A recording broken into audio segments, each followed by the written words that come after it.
Rarely do any of us get to meet our childhood heroes. Yet some years ago, I was invited to the home of Sir Stirling and Lady Susie Moss to talk with Sir Stirling about his extraordinary life and career. My father started off racing in my family. Of course, he raced at Brooklands first, and then he managed to con his way with his grandfather, or with his father, my grandfather, to get to the States.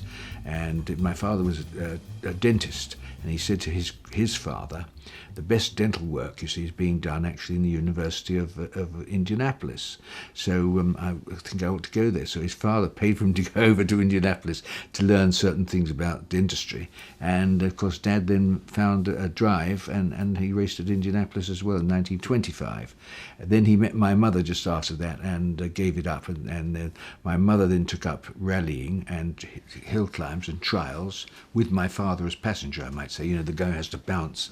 And of course my sister, she was very successful in cars as well as horses. So Pat and I both have it in our genes, yes. My first proper race, my first proper event was just a sprint, and so because at that time the war had just finished, and we're talking 1946, and my father found out I'd ordered a racing car with some money I'd won riding horses, and he said, "What's this in your checkbook?" 50 quid, and I had to own up and tell him it was a £50 deposit on the new car.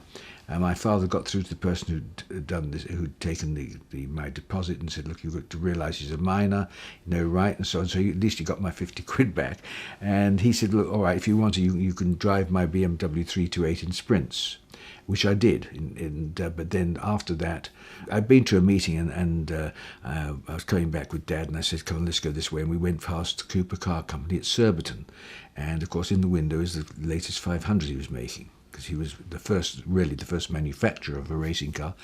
And so we stopped and we went, and luckily my father happened to know John Cooper's father, and because they'd been at Brooklands together, and they chatted, and anyway it finished up in the end when he let me buy one of these things. So I bought a 500, and that's really what started me in racing. So the first actual race meeting I went to was a place called Brough, which was an aerodrome, not a very, nothing very special. But just after that, of course, Lord March now, but his father, Duke of Richmond and Gordon, who had an aerodrome at Goodwood, decided that he could make the sort of perimeter track into a race track. As a kid, really, because I was only 20, there's a circuit in Ireland, Northern Ireland, which is quite difficult, a very dangerous circuit called Dundrod, really fantastic, I mean, really was. And all the main companies were going there, I mean, from Jaguar, Aston Martin, and goodness knows what else, and I'd asked them all, and nobody would lend me a car, because they thought that I was driving faster than my ability, maybe, and get killed. And they didn't want me to get killed in their car. It's bad publicity. But luckily a man called Tommy Wisdom, who was the motoring editor of the Daily Herald, called me up and he said, "Look, would you like to drive? I've got an XK120." Because ordinary people like you and I, we couldn't get these things. They're all being sold in America. But because he was press, he got one. And he said, "Would you like to drive it?" I said, "Fantastic." He said, "All right, we'll go 50-50 with everything." So we went over to Northern Ireland, and I had pouring with rain. It was really, really bad day, and I managed to, win it outright. Won the class, got fastest lap, and that night, that was the eve of my 21st. Actually, Sir William Lyons, or Bill Lyons as he was then, signed me up to lead the team the following year. So that was a fantastic breakthrough for a guy who's been used to, driving on hill climbs and stuff, to be invited to drive Jaguar. I mean, the most beautiful car. I mean, anybody who was interested in cars, I remember when the XK120 came out, twin overhead camshaft, 6-cylinder, 120 miles an hour, beautiful, fantastic. I raced, of course, the 500, and then I joined a company called HWM, Hersham Walter Motors, and did racing. But my first big break, I think, came in a 250F Maserati, rather similar to the one there. And that came about because my father, we're talking now 1953, and everybody in the world of motor racing knew that Mercedes were coming back in 54. And so my father went down with Ken Gregory, my manager, to see Neubauer. Alfred Neubauer was the team manager. And he said, "Look, why don't you give Stirling a test?" And Neubauer said to him, "Look, we've seen what he's done on really pretty awful cars, but frankly, we'd like to see how well he was when he has a car that's capable of winning." because driving a sort of converted two-seater isn't the same thing. And so then my father and Ken then went immediately down to Maserati in Italy, because that's a place you could buy a car. Maseratis were selling them, and bought the 250F for me. And so my big break came, I think, at probably in Bern, which is a very difficult circuit. And the first day in practice, all the Mercedes were there, of course, and the Ferraris and the Maseratis, they were all there, and it was wet, and I managed to get the fastest time, so I had pole position in the wet. And I think that was my big breakthrough, because Neubauer then came along and said, look, we'll fix up something for later. At the end of, I can't remember if it was the end of 1954 or beginning of 55, I think at the end of 54, I went over to Mercedes because they asked me to come over for a drive. And I remember going to I think it was maybe Solitude, but a pretty desolate place, as circuits are, in winter, and driving this car. And there was this the latest 196, and I got in it and went round, and obviously I happened to be quick enough for Neubauer to agree, and he said, look, will I drive for him? And that meant driving with Fangio, the greatest driver in the world in my mind at that time, certainly, and having obviously Uhlenhout, who was the chief engineer, whose English mother, and the wonderful Neubauer, who was team manager. And I can't tell you what a fantastic team they were to drive for. Anything that you wanted, they would do. If you said, look, I'd like a higher second gear or a lower second gear or higher this or anything you wanted, they would do. And of course, the cars themselves were really good because they were mechanically so strong. We had one failure in the whole year, and otherwise Mercedes won every race they entered. And other than the Monaco, and if Monaco had only been 80 laps, which it is today, of course I would have won that, but unfortunately it was 100. But it was a wonderful car, wonderful experience, and driving for a company that is unbelievable. Fangio and I, of course, had raced very closely, and I got really close to behind him, and in fact we were known as the train because I was so close to him. But Neubauer came up to me once and said, this is ridiculous, you can't go that close. What happens if he has a crash? I said, well, it doesn't happen with Fangio, you just follow him, and it's the right thing to do. And I must say it was a tremendous experience for me, and I learnt a tremendous amount from him, not by asking him things, but by just seeing what he did and how he was and so on. But my eternal problem, really, the thing that I missed terribly, really, was, of course, I had to speak to Fangio in Italian because I couldn't speak Spanish. He spoke Italian. I don't speak much Italian, and therefore I couldn't ask him very much about the technical things, but. He was a fantastic man, and we had a wonderful relationship. And there's still the thing that I could beat him in sports cars, but in Formula One he was the master. But I did win the British Grand Prix, and I still to this day don't know whether he thought, well, you go on, it's your race, the British Grand Prix, better for Mercedes, and it doesn't matter to me. So I don't know if he let me win or not. All I do know is I did get pole position. And I started off behind Fangio, and the rules at Mercedes were quite interesting because the only team orders we have were when we got 30 seconds, a Mercedes got 30 seconds lead over the rest of the field, which of course in today is ridiculous, but in those days it was. Then they put out an REG sign. REG meant regulare in Italian, and that meant hold your position. Now, the British Grand Prix started, and we hadn't got to anything like that, so I was following Fangio in my normal position. He got balked by a back marker, so I nipped through, and then I went as hard as I could, and of course he was behind, and I don't know to this day whether he let me win, because I came around the last corner at Aintree, and there's only a relatively short distance up through the pit to the finish line, and I got right over to the right. I put my foot flat on the floor and waved him on. And I thought, well, if he can go past me, he's got a better engine. This isn't the way it worked. And of course, we finished up just like this. And so, but it would have been quite easy for him to just ease back. I just don't know. I asked him, I must say, I did ask him after we'd finished racing. I said, did you let me win it? He said, no. He said, it was your day, you were on form. That still doesn't answer it, though.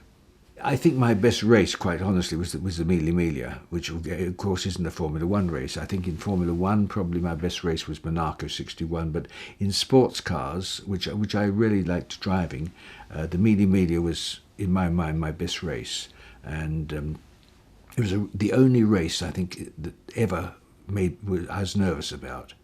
It really worried me because I didn't know you can't learn 1,000 miles. And to drive on a circuit where you don't know what's happening is very frightening. And luckily I had a chap called Dennis Jenkinson who came with me with what we called a toilet roll and giving me signals, which helped. But otherwise, but then having said I was really frightened of it. But once the flag fell, of course, fear goes away and you're off, and it takes over the exhilaration and the pleasure of the thrill of going, through 1,000 miles. It's difficult to describe. The best car I ever raced is difficult to say because it depends. The car that shall we say, might win Monaco isn't necessarily going to be the car that's going to win Nürburgring. And so it depends. You have horses for courses, and there's no doubt that the nicest car, the most user-friendly car, was certainly the 250F Mazda, because it would do what you wanted to do. But it obviously wasn't a real competitor to the 196 Mercedes. And obviously, as you get later, these cars get faster. So I would say the Mazda's probably the nicest car, and I'd have to say probably the Merc was the best car because it was really, wheels didn't come off, it didn't break, it was a wonderful car, but it wasn't so much fun to drive. Monaco was something quite unique. To be so close to the people and the pavements and in those days, of course, the curbstones were all painted white, and if a man was really going fast, he'd have white sidewalls on his tyres, because you just brush alongside this.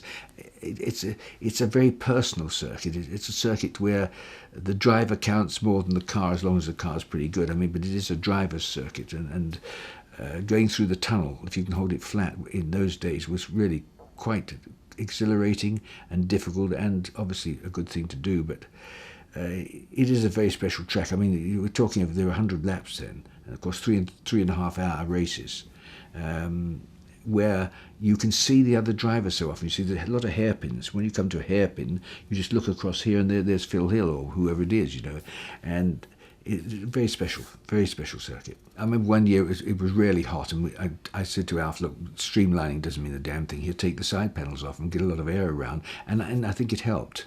And another year, the amazing thing at Monaco was I'm standing there before the start. We're on the line, 5 minutes to go, and I looked down and I said to Alf, I called him over, and I said, Alf, isn't there a crack in the chassis? He said, yeah, my gosh, it is. Well, here we are, 5 minutes to go.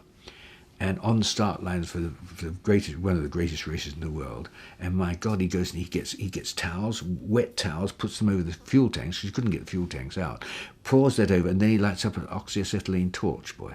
And we're not talking of electric wheel. And he comes, and I can tell you, everybody's crowding round, and when he lit the torch up, people pulled back, and he welded on the start line, which just shows you what racing was like then. It's completely different things nowadays. Those things couldn't happen now. Well, they wouldn't happen, but different. The Monaco race was a really great one in '61 for me, and also, of course, Nürburgring. Nürburgring, 14.8 miles round, 176 corners, up and down, incredible place. And I can remember very well, at that time, Dunlop had just brought out what they called their green spot tyre, which was obviously just a soft rubber. But it was certainly faster in the wet, miles faster, but it was also quicker in the dry. But, of course, it wore very quickly. And there were 3 hour races. And I remember, I think it was Vic Badger came up to me when I got these on for the start. He said, you can't use those. They won't last. They're just going to burst on, and they'll burst on the straight, then you'll get killed and we'll get the blame. And I said, well, I'm sorry, that's the way it goes, I've got to do something, because it was the only thing that I could use to beat the Ferraris. And the race started out, and I managed to pass Jack Brabham, who was another big competitor of mine, and then the Ferraris, and I took the lead, and I must say I would go down the straight because the Ferrari was a lot faster. And I'd look in my mirrors, I'd crouch right down, look in the mirrors, and I could see them coming into the straight behind me. And I wonder if they're going to get me before we go under the Antoniusbrücke. And they didn't. And then because I could pull away more on the twisty bits in the straights. And that was, and I was very lucky there actually, because just before the end, for a few laps from the end, it started to rain. So my tyre wear then didn't matter. I lost the World Championship for 4 or 5 times. Doesn't really matter. But the point is, the first time I was very unhappy, because I thought I should have got it. I've won more races than Mike and what have you. But then after that, it got easier to take the second time and so on. I lost by half a point one year and 1 point another. And really what mattered to me, though, was having the respect of my other drivers. In other words, if the other drivers, when the practice times would come out, they say, well, what did Moss do? That to me was what really mattered. So the problem of a World Championship, which of course is terribly important, is that it lessens the value of the other races, because people, I mean, we've seen many times, I mean, even this last year, where Lewis didn't try to win because obviously he only needed to be fifth and he got the title. The same thing happened with Fittipaldi and so on, which is a shame, because I think I'm a racer, and if you're a racer, it's very difficult to get into a race and not try to win it, and I think that Lewis probably felt that a bit this year. I must say, in my era, of course, I mean, my quality of life was far higher than Lewis's is today. I don't mean the money I got or the food, but I mean the way we travelled everywhere. We met lovely girls in all countries, and it was a sport that from a road sweeper right up to, say, a king, people were interested in it, and it was a lot more exhilarating. The drivers were very friendly. I mean, my first marriage, I had 6 ushers, all of which were racing drivers. I wonder if they get invites today, actually. But I mean, it was a completely different concept, different times. It was dangerous, which was one of the reasons I went in. I mean, when you're a kid, you're 16, 17, 18, to do something that's really dangerous is exhilarating. You know, you say, what do I? Well, I'm a racing driver. Gosh, you must be brave and all that. You know, which is the way it was. And it was dangerous. It was terribly dangerous. And there's no doubt that one of the downsides of motor racing, of course, is I lost a lot of friends. I mean, we were losing 2 or 3 drivers a year. And these are people we knew well. We'd go out eating together. We'd go out shopping together. You know, we were much more friendly than they are today to each other. The statistics of my career are different, obviously, to it is now, because I was doing 52 races a year, and I was doing that because it's my hobby.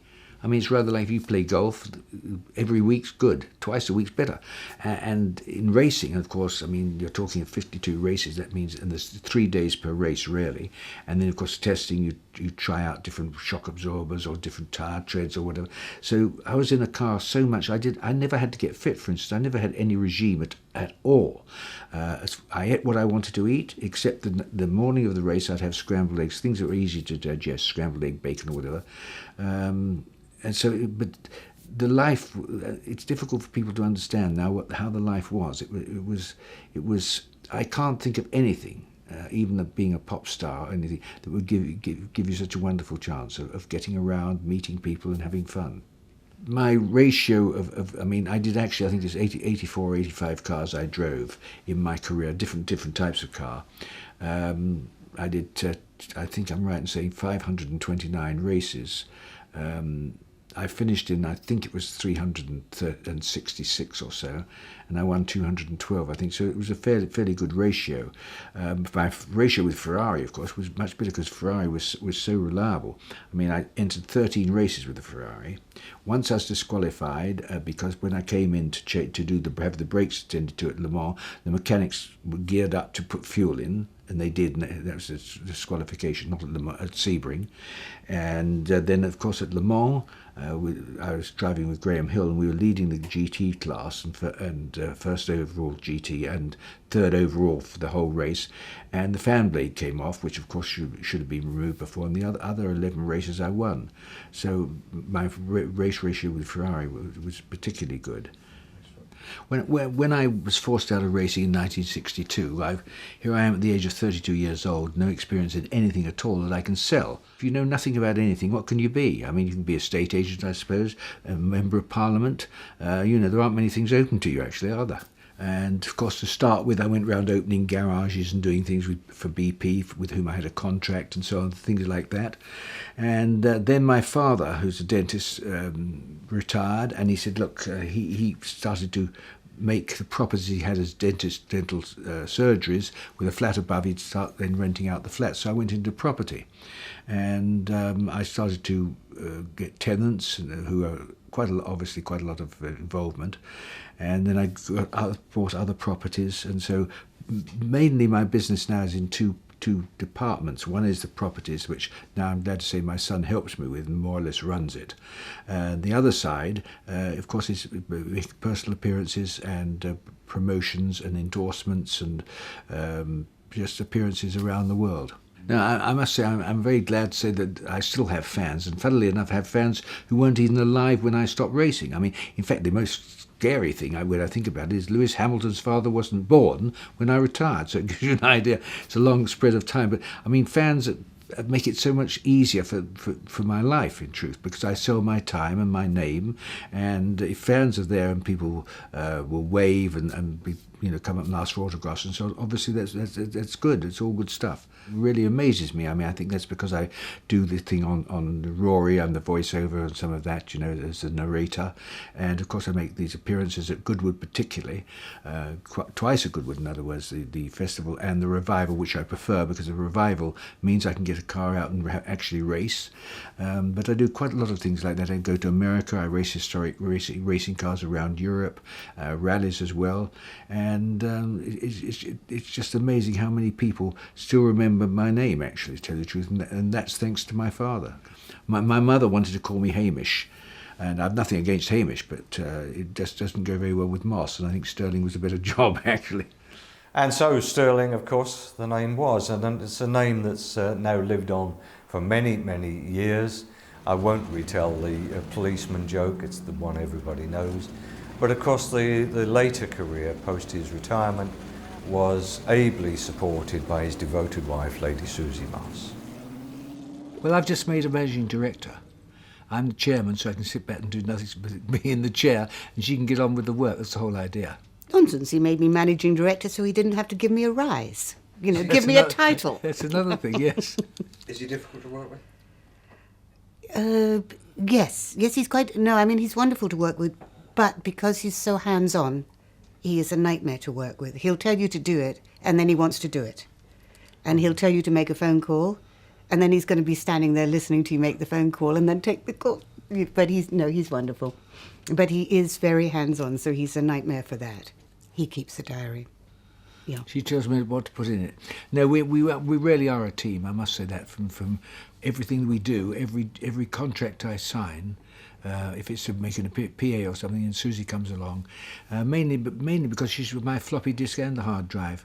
I forget things very quickly. She reminds me, and she's got amazing memories because of the filing cabinet. So I know as long as she's there where I'm going to be and who I'm talking to. So we're back at the end of your career to teammates. Yeah, exactly. Exactly that. And we do drive together. I do the rallies with Yes, him. you do. So it's in the car as well. We fight even more there. And I might tell you, when I had a Chevron, Susie went down and learned how to change the gears. Now, I couldn't change the gears on a Chevron gearbox. Susie can. Otherwise, he wouldn't take me. He said, I can take you or a mechanic. Yes, You yes, can that's right. do it or you stay at home. So we do everything together. We always have. Sadly, that incident-filled life and career has left Sir Stirling at 90 in less than good health. But we felt it was time to mark an enduring career, his life, and that name, Sir Stirling Moss.